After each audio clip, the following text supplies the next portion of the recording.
Bienvenidos a Campo e Industria. En el programa de hoy vamos a tener temas interesantes vinculados al sector agropecuario y agroindustrial, ciencia, técnica y producción. Todo eso en la próxima media hora. Pausa y a la vuelta comenzamos formalmente con el programa.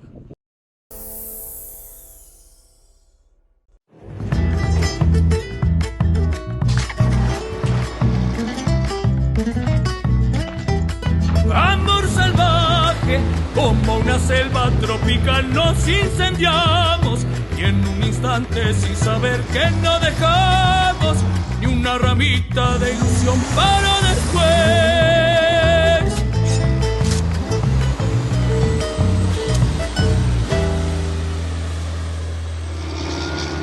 Pauli.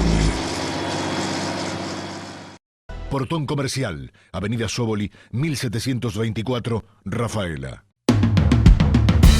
Se viene el segundo gran remate de cooperativas. Más de 20 cooperativas agroganaderas del centro del país se unirán para rematar 8.000 cabezas de hacienda para faena e invernada. Lunes 12 de julio, en vivo por Canal Rural y vía streaming. Negocios ganaderos con espíritu cooperativo. No te lo pierdas.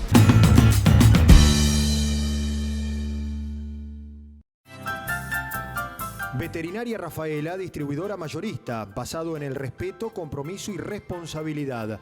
Acompañamos al hombre de campo con soluciones y una atención personalizada. Contamos con stock permanente de los principales laboratorios. Veterinaria Rafaela, Francisco Peretti 882. Visita nuestra web www.veterinariarafaela.com.ar o buscanos en las redes sociales. Veterinaria Rafaela, 60 años junto al campo. Remonda Castro, concesionario oficial John Deere. Máquinas agrícolas nuevas y usadas, aportando eficiencia en el campo argentino.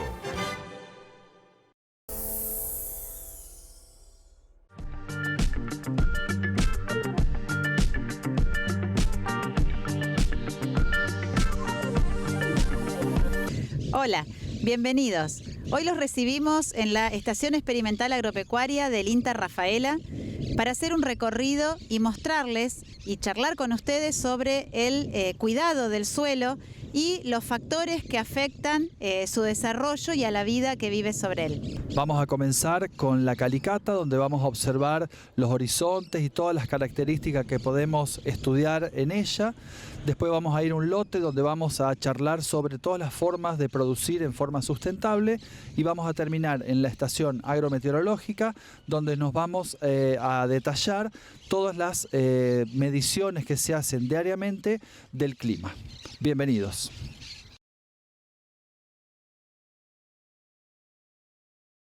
Estamos hoy en la experimental de Rafaela, en la experimental del INTA Rafaela, para mostrarles el suelo por dentro. En este pozo en el que yo me estoy hoy posicionando para contarles esto, se llama calicata. Las calicatas son unos pozos algo más pequeños que este que hacemos para investigar el suelo y para muestrear y llevar al laboratorio esas muestras. Ahora, ustedes se preguntarán, ¿por qué tenemos que estudiar el suelo con semejante calicata y estas cuestiones del laboratorio? Justamente porque los recursos naturales, todos sabemos que es muy necesario que los cuidemos. Pero para cuidarlos, primero tenemos que conocerlos. De este modo es que nosotros vamos a preparar esta información para ustedes y para que puedan conocer un poquito más de los suelos del centro de Santa Fe.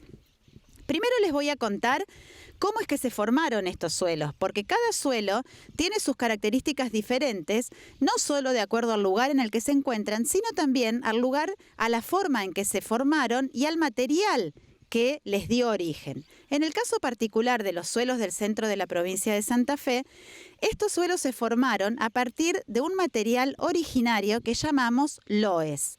El loess es un material que fue traído por el viento a lo largo de millones y millones de años, que es un polvo que viene del desgaste de las rocas de las montañas y las sierras que se encuentran al oeste de nuestra región, hacia el lugar de Córdoba y la cordillera de los Andes. El viento, la lluvia, el clima en general fueron desgastando estas rocas durante millones de años y ese material pulverulento que fue traído durante mucho tiempo, un día se pudo quedar en esta región se supone que las condiciones climáticas cambiaron, se tornaron más húmedas y ese material que iba trayendo el viento fue depositado en nuestra región. Eso es lo que llamamos loess. Luego, sobre ese material empezaron a actuar lo que llamamos los factores formadores del suelo, principalmente el clima. El clima, a partir de la temperatura y la lluvia sobre todo, fue generando condiciones para que se produzca vida sobre y dentro del suelo. Esta vida, conformada por plantas, animales que hacían madrigueras, bichos, insectos, arañas que vivían dentro del suelo, fueron produciendo cambios en ese material que antes era todo igual y con el tiempo se fue convirtiendo en lo que hoy conocemos como el suelo.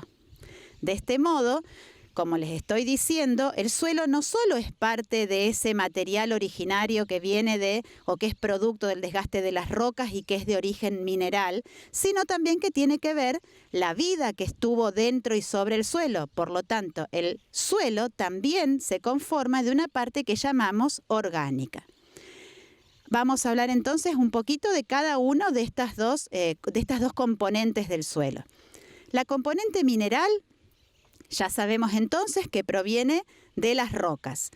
Y esas partículas que obviamente van a ser de diferentes tamaños en el suelo se llaman arena, limo y arcilla y de acuerdo al tamaño es que las clasificamos en estos grupos. De este modo, la arena es la partícula más grande de todas, es la que podemos observar a simple vista.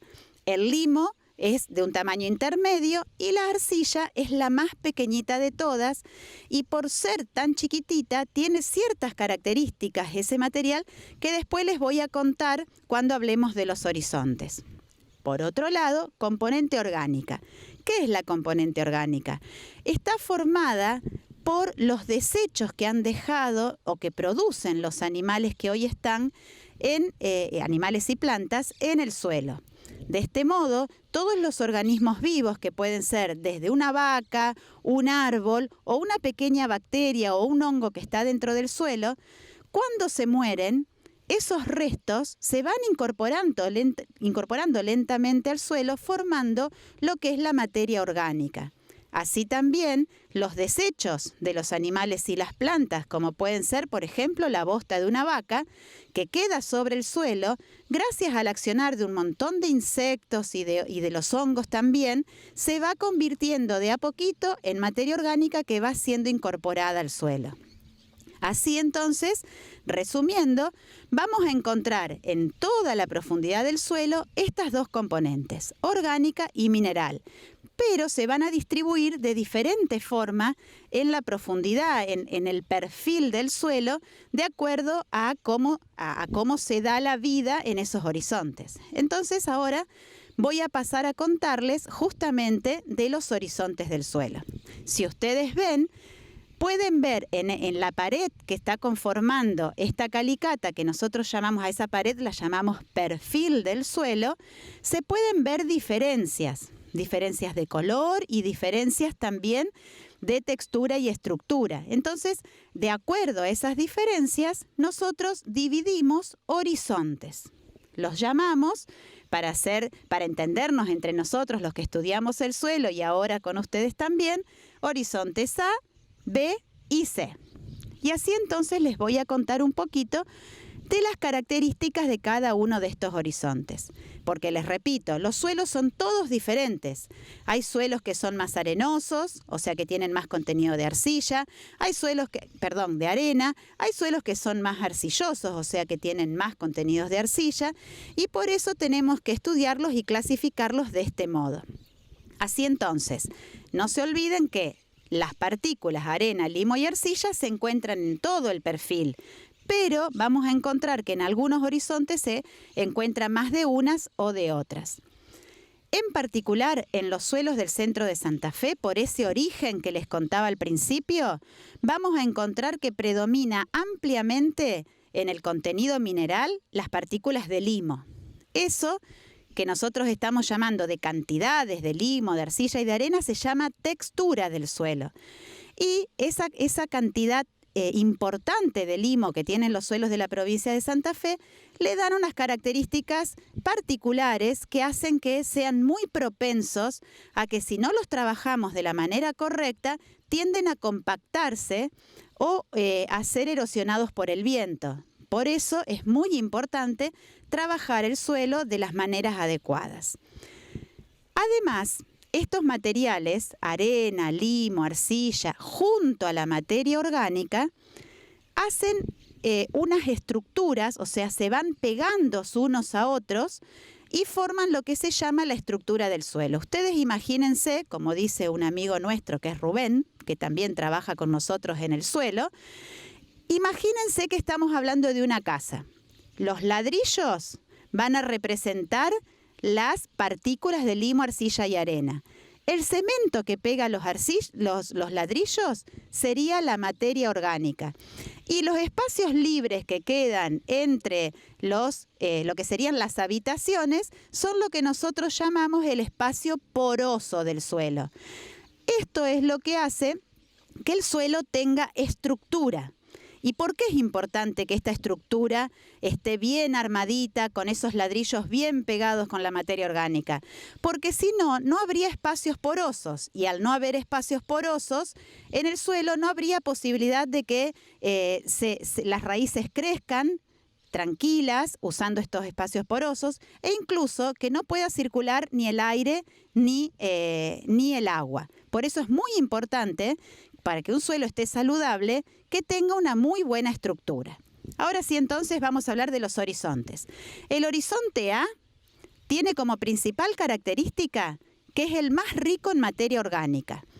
Este horizonte A es el que está más cerca de la superficie, es el que está más arriba y por lo tanto en contacto con el aire, el agua, los animales e incluso con nosotros mismos, que necesitamos del suelo para producir nuestros alimentos. Al estar en contacto con el aire o un mejor contacto con el aire y el agua y los animales y las plantas, va por lo tanto a tener más materia orgánica y muchas más raíces que el resto de los horizontes.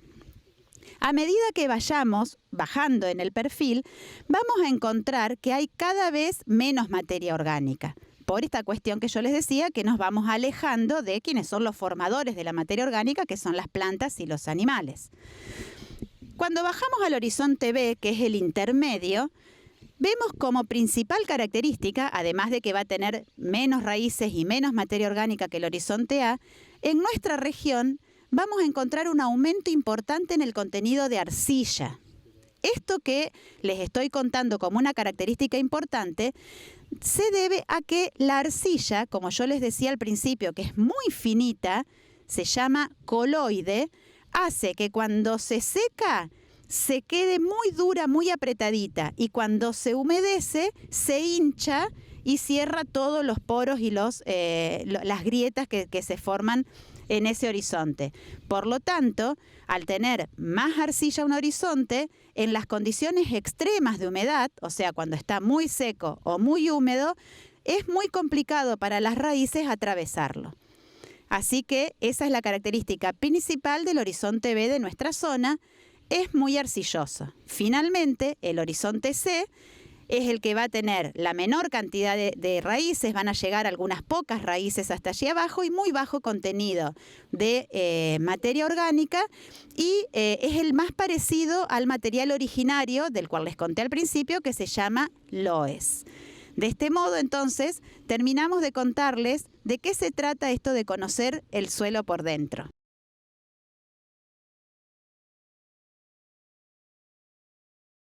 Una forma de cuidar a nuestros suelos, además de conocerlos y estudiarlos en la calicata, es todas las acciones que podemos hacer aquí, en el potrero, en el lote, en el campo. Por ejemplo, si hacemos todos los años el mismo cultivo, esto no va a ser bueno para el suelo. Por ejemplo, si un productor este año decidió hacer trigo y el año que viene vuelve a repetir el trigo y dentro de 2 años vuelve a repetir trigo, que es bastante común, esto no es bueno para el suelo por 2 cuestiones, porque siempre estamos extrayendo los mismos nutrientes de los suelos y porque las malezas hay una posibilidad que sean resistentes. ¿Qué es lo que tenemos que hacer? Rotar los cultivos, cambiar de cultivos. Este año, si hacemos trigo, el año que viene podemos hacer otro cultivo de invierno, después podemos alternar con un maíz, con una soja, y lo ideal sería que cada tantos años de agricultura poder hacer una pastura como la que tenemos en este lote. Con la pastura nos vamos a asegurar que, además de la rotación del cultivo, vamos a tener 3 o 4 años el mismo cultivo en este campo y no se lo va a mover al suelo, lo que es muy bueno para la estructura. Otra forma de cuidar a nuestros suelos es no sembrar a favor de la pendiente.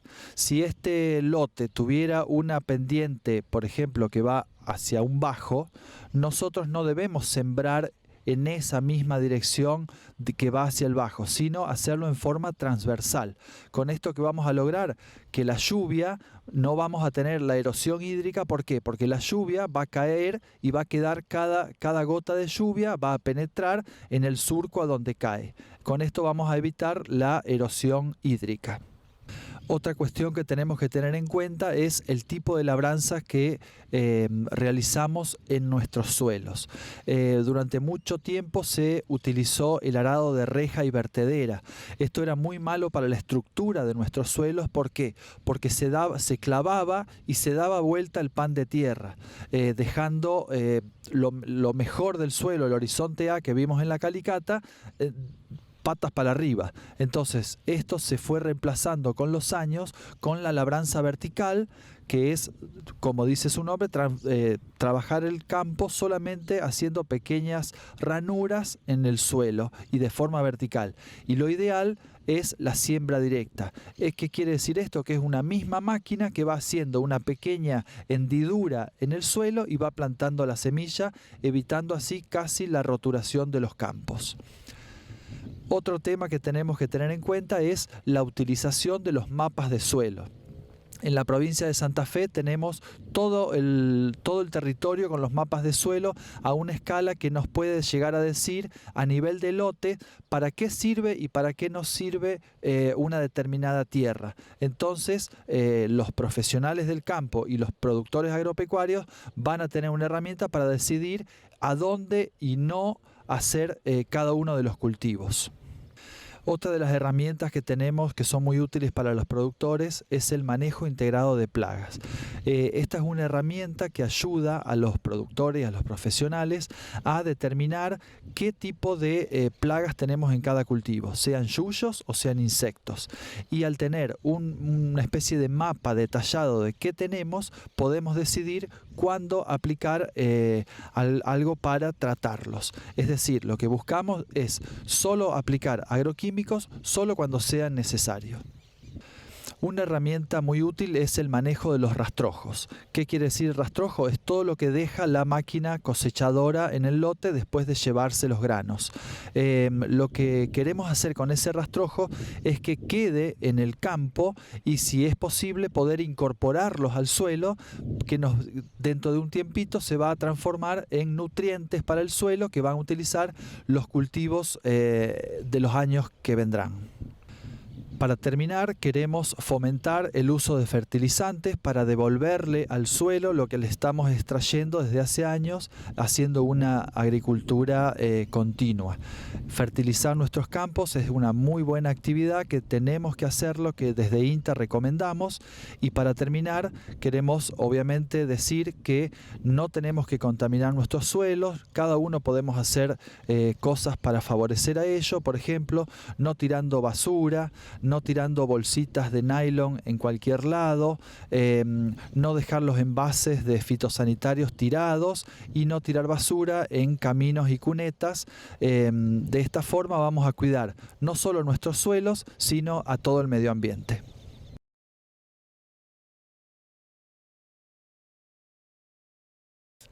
Estamos en el Observatorio Climático de la Experimental de Rafaela. Y en este lugar encontramos diferentes aparatos, equipamiento que se utilizan para medir los diferentes elementos del clima. ¿Y por qué medimos los diferentes elementos del clima? Porque el clima influye directamente sobre los factores bióticos, tanto en la distribución como en las características de cada uno. Por ejemplo, si hablamos de un clima húmedo como una selva, encontramos un tipo de bióticos, una serie de árboles y animales. En cambio, si hablamos de una zona desértica, encontramos obviamente animales que se adaptan mejor a este ambiente. Entonces, por esta razón es que la distribución y las características van a ser diferentes. Para conocer de qué manera influyen los elementos climáticos en cada área, en cada lugar, se utilizan diferentes elementos, diferentes equipamientos. Por ejemplo, nosotros le vamos a hablar de la temperatura en primer lugar, que es uno de los elementos climáticos más importantes, en los cuales nosotros medimos a través de diferentes termómetros la temperatura ambiente, termómetros en diferentes lugares, a intemperie o en abrigo, como el elemento que tenemos aquí atrás, donde se registran las temperaturas con observación directa. También otro de los elementos que se miden aquí en el observatorio son las precipitaciones a través de un aparato que se llama pluviómetro, que consta un recipiente donde el agua se deposita y a través de una probeta podemos determinar la cantidad de agua caída sobre el terreno. Otro de los elementos que nosotros medimos aquí en el observatorio es el viento, tanto la velocidad como la dirección. Para medir la velocidad utilizamos un anemómetro, que es un aparato que sirve para medir el viento. Y la influencia del viento es importante también porque influye directamente sobre la formación de los suelos. Para determinar la dirección del viento se utiliza una veleta que está a unos 10 metros de altura y la misma también cuenta de un péndulo con el que también se determina la velocidad del viento.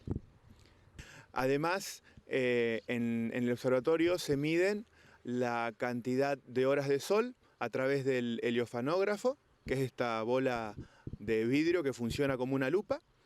Todas estas observaciones se realizan diariamente en 3 horarios diferentes, a las 9 de la mañana, a las 15 y a las 21. Y la información la utilizan diferentes productores del ámbito privado o público, y también podemos encontrar los datos en la página web del INTA. Muchas gracias por su atención. Estamos aquí en la estación experimental. En nuestra página web van a encontrar muchos de los contenidos de los que hoy estuvimos hablando, y si no, en la misma van a encontrar los teléfonos donde nos pueden encontrar y estamos a su disposición. Muchas gracias.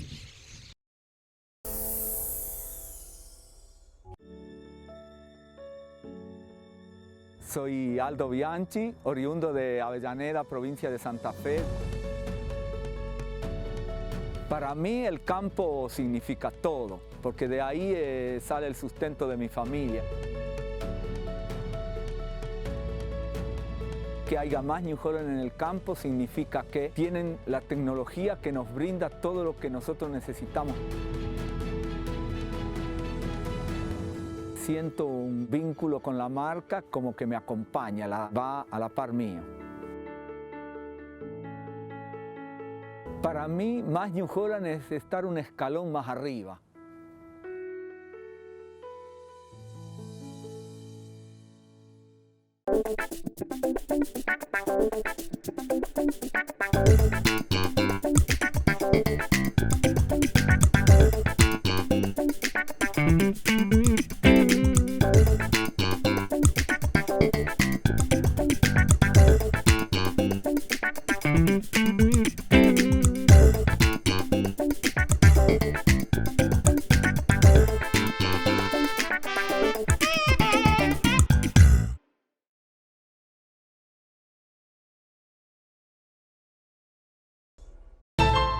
Estudio de asesoramiento agronómico Agroestudio Rafaela. Somos una empresa joven, moderna y dedicada a satisfacer cada una de las necesidades del campo.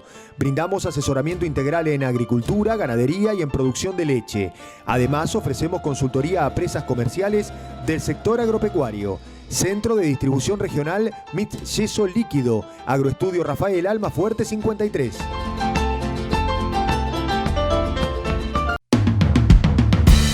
Se viene el segundo gran remate de cooperativas. Más de 20 cooperativas agroganaderas del centro del país se unirán para rematar 8.000 cabezas de hacienda para faena e invernada. Lunes 12 de julio, en vivo por Canal Rural y vía streaming. Negocios ganaderos con espíritu cooperativo. No te lo pierdas.